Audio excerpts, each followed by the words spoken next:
Well, we had a big week last week in the Capitol. Last week was the last day for the House to consider House bills on second reading, and of course for the Senate to consider Senate bills on second reading, which means that if you had an idea and you're in the House and it did not move across the rotunda by Thursday, it will not happen this session. Same holds true for the Senate. And so we will spend the remainder of our time in the House reviewing Senate bills, and the Senate will spend the remainder of the time reviewing House bills to see what can still be passed. So no new bills, which means we get a chance to really look at the microscope and kind of reflect as to what were some of the priorities that didn't make it, and what were those missed opportunities, and how many of those opportunities were based on policy, or how many of those opportunities were just missed just because of some bad politics. And so you be the judge. We're going to talk about it. I'm going to have a great guest on my show. Our Democratic Party chairman, Gilberto Hinojosa, is going to sit here and talk with me about what happened this last week and what's going to happen going forward. And if we have some time left, we'll get into the 2022 elections. And so, this is a sort of, as we wind down at the end of the session, don't be looking for new ideas to come to the forefront. We're going to have to take what's on the table and figure out how we can make the best of it. So there's still some opportunities to do some things like, place interesting amendments on bills as they move what they call vehicles. Now we're looking for vehicles to find how we can attach ideas to other moving ideas. And so it's not entirely over, but I will say as time goes on, the clock begins to work against us in terms of being able to get policies that we want attached to bills so that they can keep them in the conversation, and ultimately, if we're lucky, get them on the governor's desk. So it's going to be a great show. Thank you for listening, and always let us know how we can do this show better. We really appreciate your feedback. We appreciate your support, and most of all, we appreciate you listening. So thank you for supporting Politex. Thank you for listening. If you have a suggestion for the show or an idea for a potential episode, I value your feedback. Email your suggestions to contact@TreyMartinezFischer.com. As always, thank you for listening to Politics. Okay, everybody, we are back.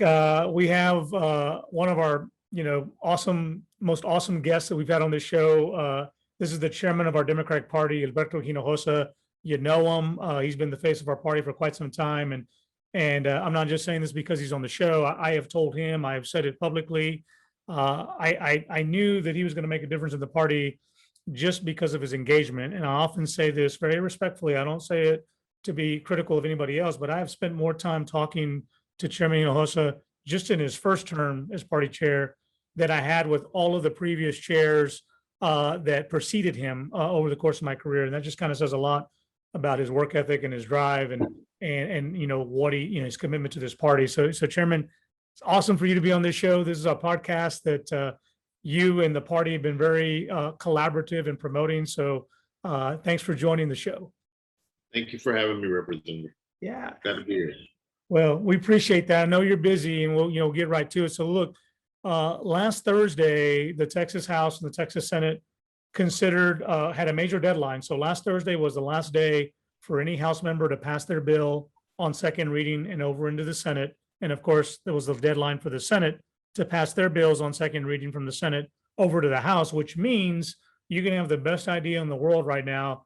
But if that vehicle is not crossing the rotunda into the other chamber, we're not going to be able to consider it for the session. And so knowing that, I kind of want to look back with you and see what are some of the missed opportunities. We only have about 2 weeks left. And so there's some big ticket items that I know not just Democrats care about, but all Texans care about. And just kind of want to get your sense and your perspective. You're out traveling the state, talking to a bunch of people. But I think it's a tremendous missed opportunity that we have not moved the needle on healthcare. And what I mean by that is the state once again, and when I say the state, those in charge, Republicans, have chosen not to move on a debate to expand Medicaid, which is what we've been trying to do forever. And forget about the fact that the Republican governors all around the state of Texas, they've all expanded Medicaid. Governor Abbott won't. So no conversation there. And then on top of that, no real comment and reaction on Texas losing the 1115 waiver, which really is money that is given to our Texas hospitals for what they call uncompensated care, for that person who walks in the hospital, needs to get medical treatment, but doesn't have insurance and doesn't have money.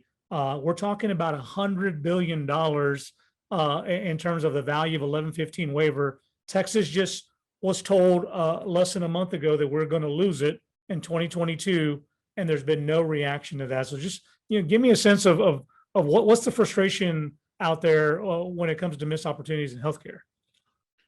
Well, this is probably the one where it is not just resulted in a lot of frustration. It is resulted in a lot of people not being able to access healthcare, and as a consequence, developing diseases to a point where they have to show up in an emergency room, increasing the cost of care by tenfold for an individual who, had they had access to healthcare the way you could get access on an expanded Medicaid program, this would not have happened. And it obviously has increased the number of people who have died as a result of not having access to healthcare, or who have suffered permanent effects from not being able to have the ability to get the medical care that they need when they need it.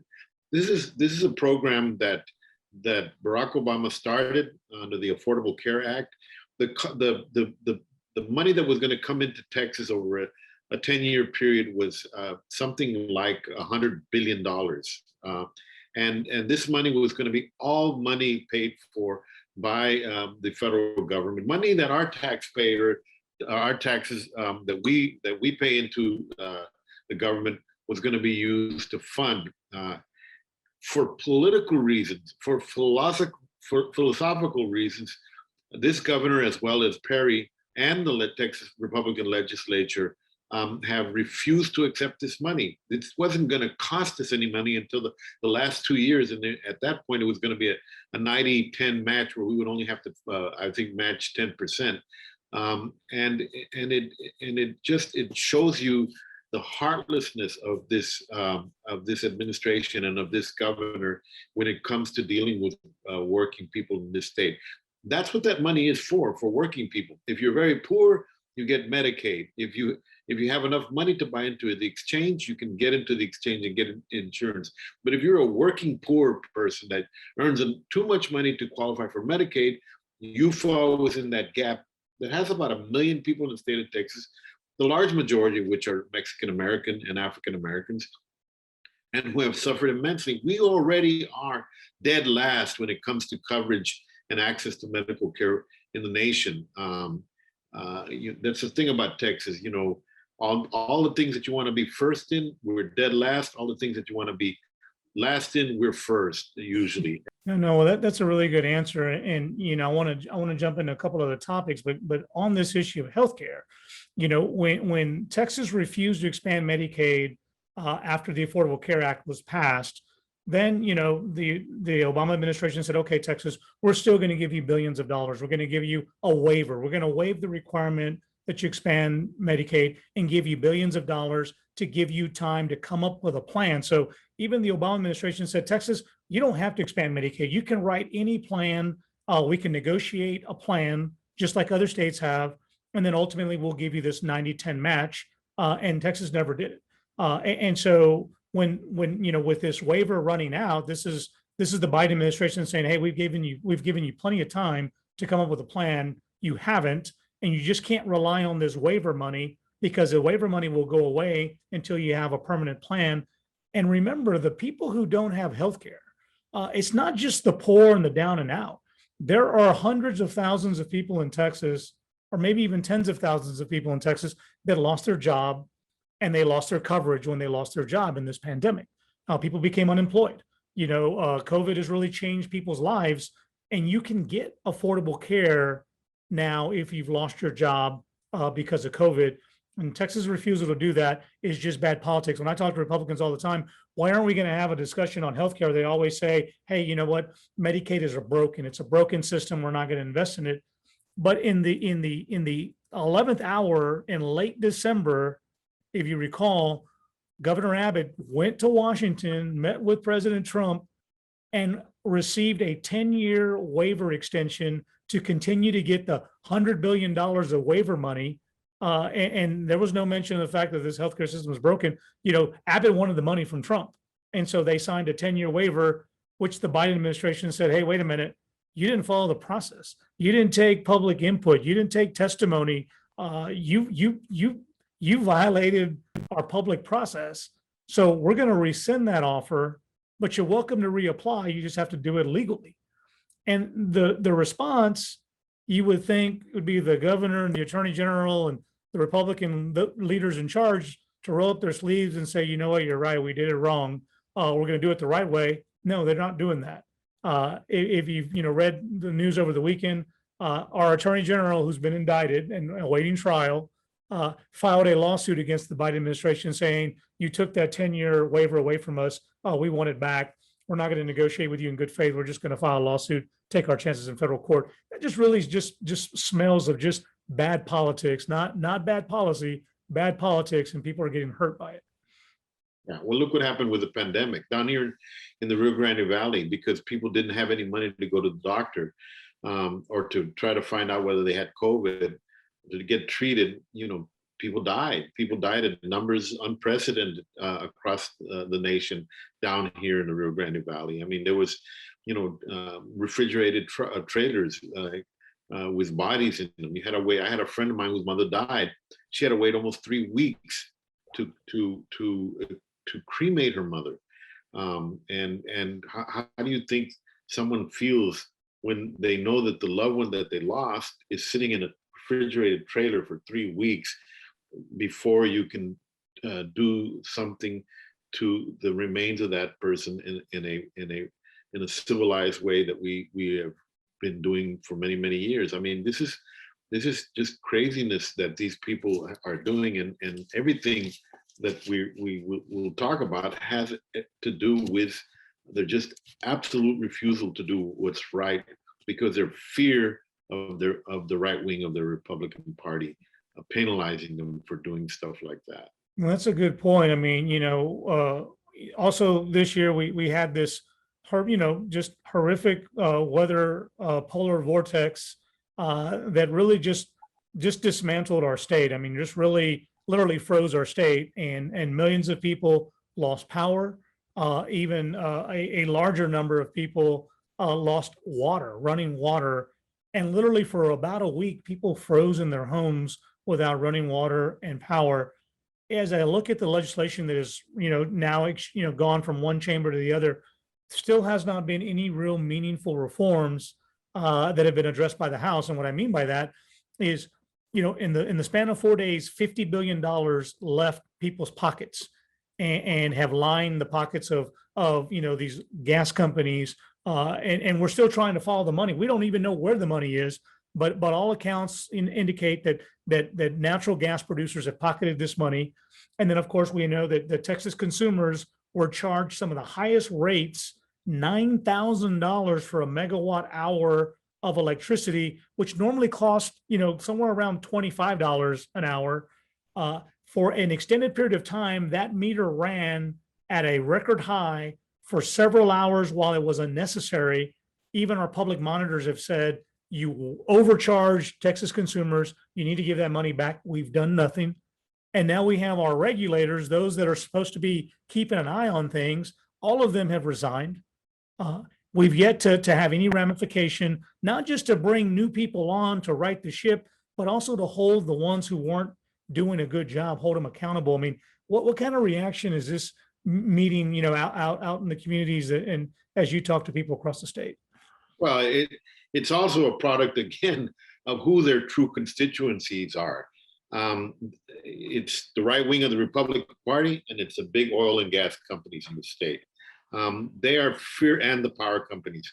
They are fearful of taking any action because they're in fear that these people will retaliate against them and put money or not give them the millions of dollars that they use in political campaigns. What we have seen over time with this Republican Party is that it has literally become a pay-to-play party. If you pay them money, if you give them money in their campaigns, they will do what you want them to do. The only reason any of this happened, as we all know, was because the Republican Party, Greg Abbott and Rick Perry, did not want to force these power companies to put money into weatherizing their systems to prevent this kind of disaster that we had. The only reason why our grid was independent was so that there would not be federal regulation, making them weatherize these systems that provided power to people across the state of Texas, because they didn't want the additional costs that would occur for the power companies in the event that the federal government required them to do these things. And so what they did was they said, well, we're Texas. We don't need to be part of anybody else. We can go it alone. And therefore, our power companies are going to be able to make sure that they provide services to our citizens at a lower rate, because we don't have to meet with these federal regulations that are, in their opinion, unnecessary. Well, we just found out how unnecessary they were. I mean, when 9 million people go without power for a week and freeze, when 200 people die as a result of this, some of them were literally frozen to death as a result of this weatherization. And they refused to accept any responsibility. And then, like you said, they refused to do anything about it. They refused to take the necessary actions to protect our citizens. This is, and it's all because they like the pay-to-play system that these companies provide them an opportunity to obtain these huge campaign contributions that they use to fund their campaigns in Texas. It is not almost criminal. I think it probably should be criminal for them to be doing this at the expense of people's lives and their well-being across the state of Texas. And here's where it gets worse too. It gets worse that the proposals that I've seen, requirements to weatherize or requirements to upgrade these systems so that they don't fail us again. We're actually gonna, we're gonna put that on the backs of consumers if they weren't already hurt enough. You're gonna see over the course of 30 years now, long-term bonds that the state of Texas will guarantee and that electric customers will pay $2 or $3 a month, for the next 30 years. To fix this broken system, when utility company after utility company ignored the warnings, ignored the signs. We saw this in 2011, and we told utility companies, you need to weatherize, you need to harden your assets, and just ignored. And now here we are 10 years later, same thing. This time, no, real Texans are going to have to pick up the tab. It's shameful. It's shameful, and it's something that it's something that doesn't have to happen this way. It doesn't have to happen because it is clear that when you talk about protecting Texas citizens, whether it's healthcare or access or free access, complete access to affordable power, these are things that Republicans offer no solutions, and Democrats do offer solutions. They offer the bill, and there's bills that have been submitted by Democrats in this legislative session to deal with those problems that haven't gotten out of committee because the Republicans in charge of these committees are refusing to allow these bills to come out of committee. This is, as I said, and you've said many times, elections have consequences, Representative, and when we do not elect Democrats, this is what happens. Right. We have these disasters.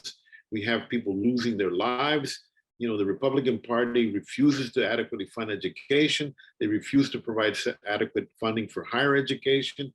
They refuse to increase our minimum wage from $7.25 to a living wage. Who can live on $7.25 an hour? And there's a lot of people that are being forced to live on these wages and have to get benefits as a result of that. No, I agree. I agree 100%. And you and I pre-show, we listed, about 10 items of missed opportunities. And of course, a 30-minute show, we can't get to all of them, but it is a tragedy and a shame. And then sort of the theme of shameful, one of the items we talked about is our foster care system. You can Google Texas voting rights case, what's going on with voting rights. You can get 1,000 articles. You can Google what's happening with Governor Abbott sitting on billions of dollars intended for our public schools that he has refused to release without, putting a bunch of red tape and a bunch of conditions tied to that money. But foster care doesn't get as much attention.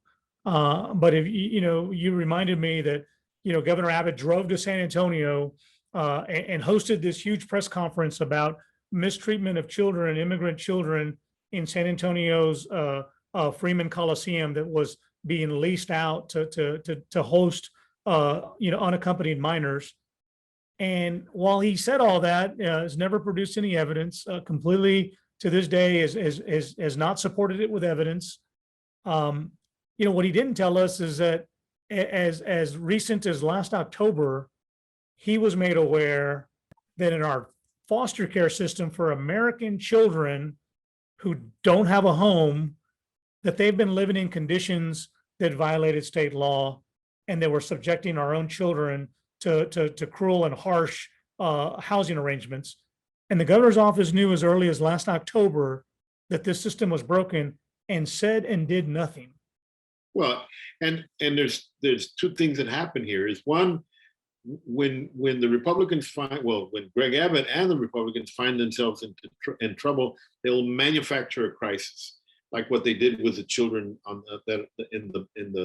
the immigrants that were coming into the United States. They manufactured a crisis, for example, that they were bringing in COVID into the United States when there was no basis for that statement that was being made by them. Plus the fact that, the Biden administration had offered the state of Texas the resources to be able to vaccinate and treat these children to prevent them from bringing in COVID, or from test them and treat them and vaccinate them, prevent them from bringing in COVID into the United States. And that money was refused by the Abbott administration. And so this is a crisis that they had to manufacture, because this whole thing about what happened with the power shortage, and it was a disaster. Abbott was looking at his polling numbers, and they were going down and down and down. And so they sat down and said, well, what do we do to get people's attention away from the fact that we screwed everything up during this crisis involving the power shortage losses that we had in the state of Texas? Oh, well, we'll go after immigrants. We know from Trump that always works really good for us. The other thing they do is they prey on people who are defenseless. People who don't have any way to respond to their cruelty, have no way to defend themselves. They don't write the big checks for their political campaigns. These are some of the people, these children who are in foster care, are children who have suffered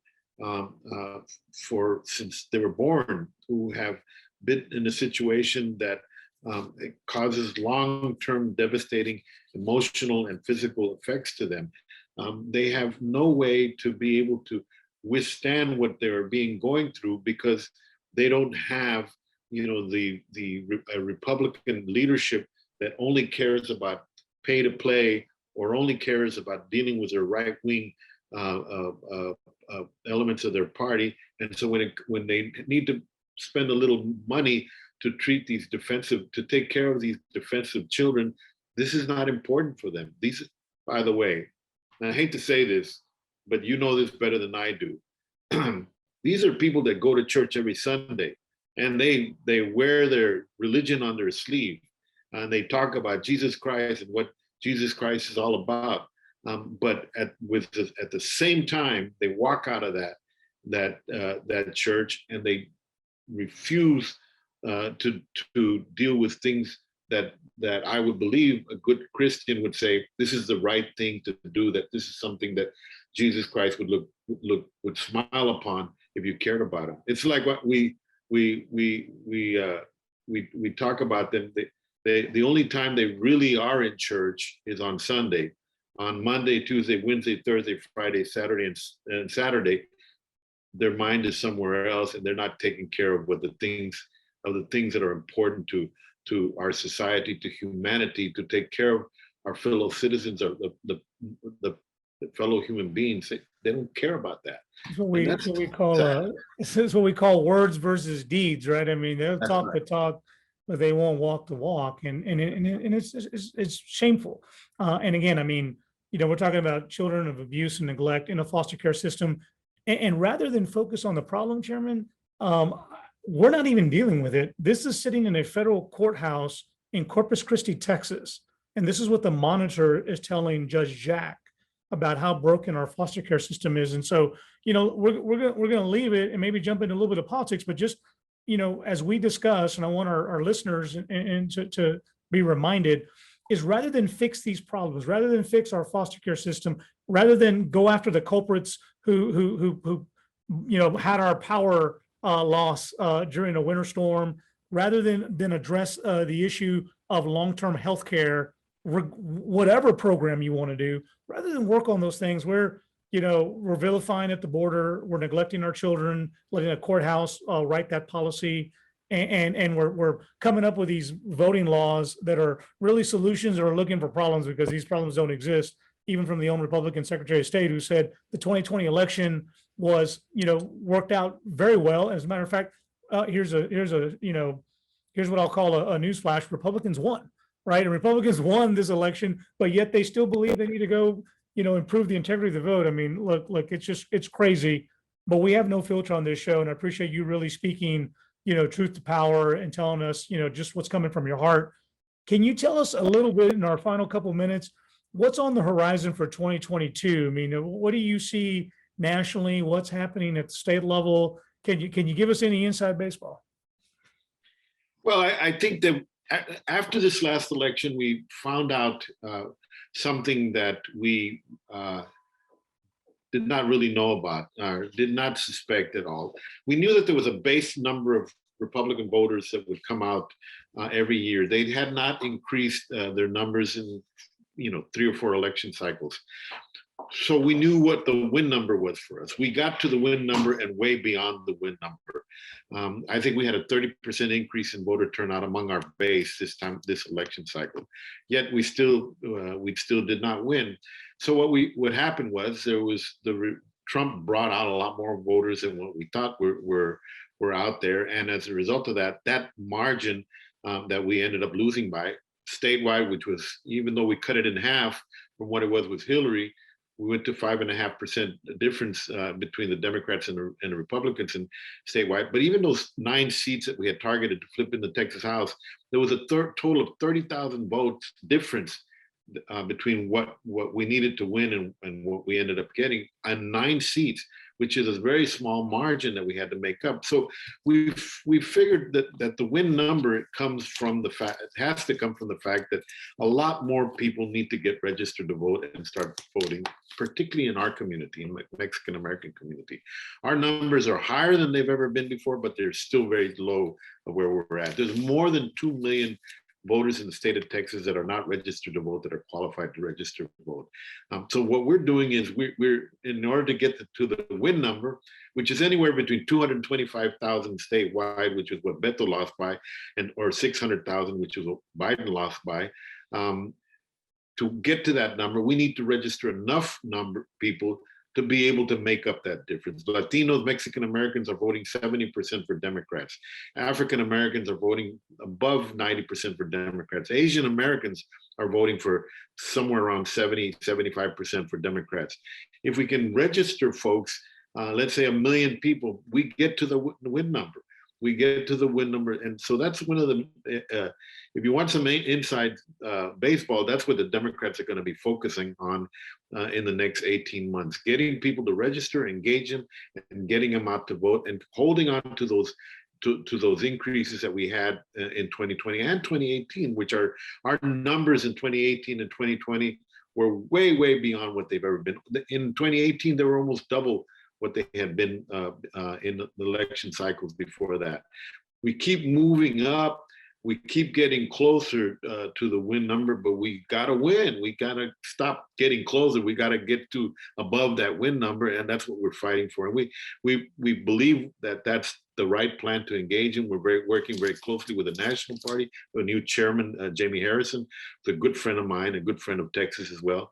And we believe that that notwithstanding the fact that it's a midterm election, people are tired of what they're seeing with the Republican Party. Well, that about does it for us. I just want to thank my special guest, Democratic Party Chairman Gilberto Hinojosa. Thank you for joining the show. Let us know if you have any ideas. Hit us up on the chat. Keep following us on social media, and we'll tune in one more time next week on Politex.